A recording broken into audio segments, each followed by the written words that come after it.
Hey everyone, Trevor Noah here. Lately my inbox has been blowing up with messages from our friends up north. And no, they're not asking for Justin Bieber back, though some might be, secretly. They're reaching out because, well, the Canadian dream seems to be melting faster than a snowman in July.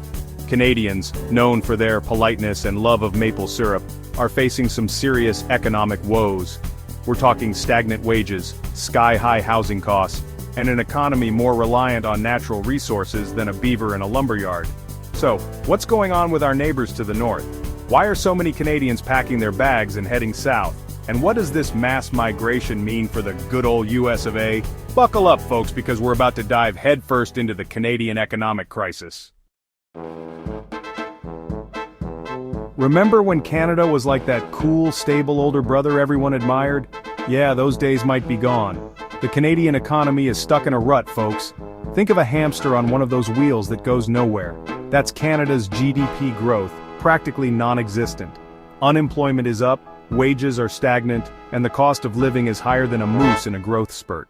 To make matters worse, Canada's economy is heavily reliant on natural resources like oil and gas. And with the world shifting towards greener energy, that reliance is starting to look about as stable as a house of cards in a windstorm.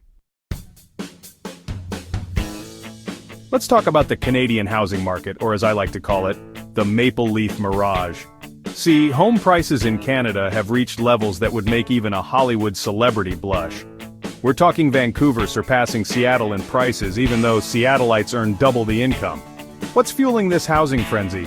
Well, blame it on a perfect storm of factors. Limited land for development, strict zoning laws, and a whole lot of foreign investors treating Canadian real estate like a game of Monopoly. Add in a healthy dose of high demand and low supply, and you've got yourself a recipe for an affordability crisis. So, with the economy in the dumps and housing costs through the roof, what's a resourceful Canadian to do? Head south, of course. That's right, folks, there's a mass migration happening right under our noses.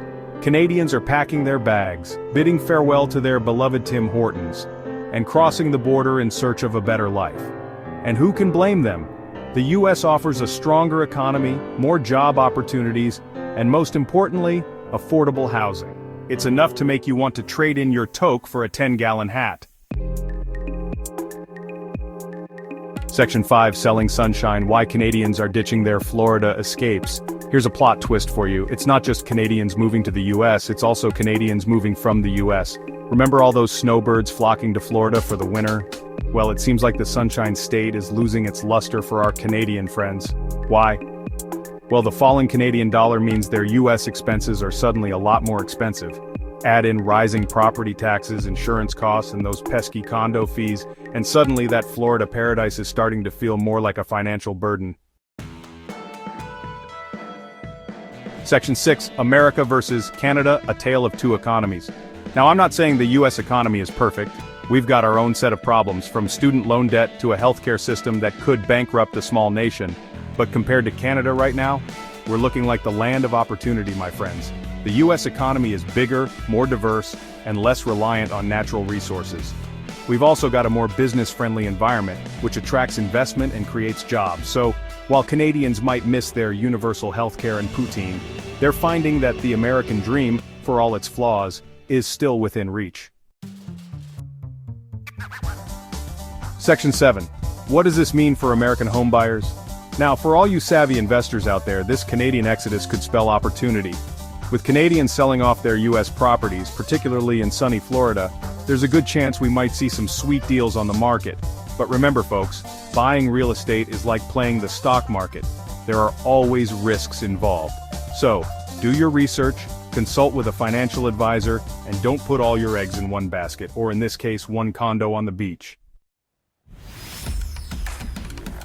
Section 8. The snowbird effect, less honking, more empty condos. This Canadian exodus isn't just impacting the real estate market, it's also affecting local businesses, especially in those snowbird hotspots. With fewer Canadians flocking south for the winter, businesses are feeling the pinch, restaurants are emptier, golf courses are less crowded, and those early bird special menus are starting to gather dust. So while some might welcome the peace and quiet, it's a stark reminder that economic woes in one country can have ripple effects across borders. It's all interconnected, folks, like a giant game of economic Jenga.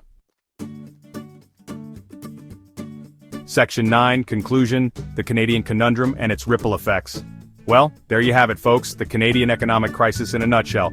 It's a complex issue with no easy solutions. But one thing's for sure, what happens in Canada doesn't stay in Canada. From the US housing market to the snowbird economy, the ripple effects are being felt far and wide.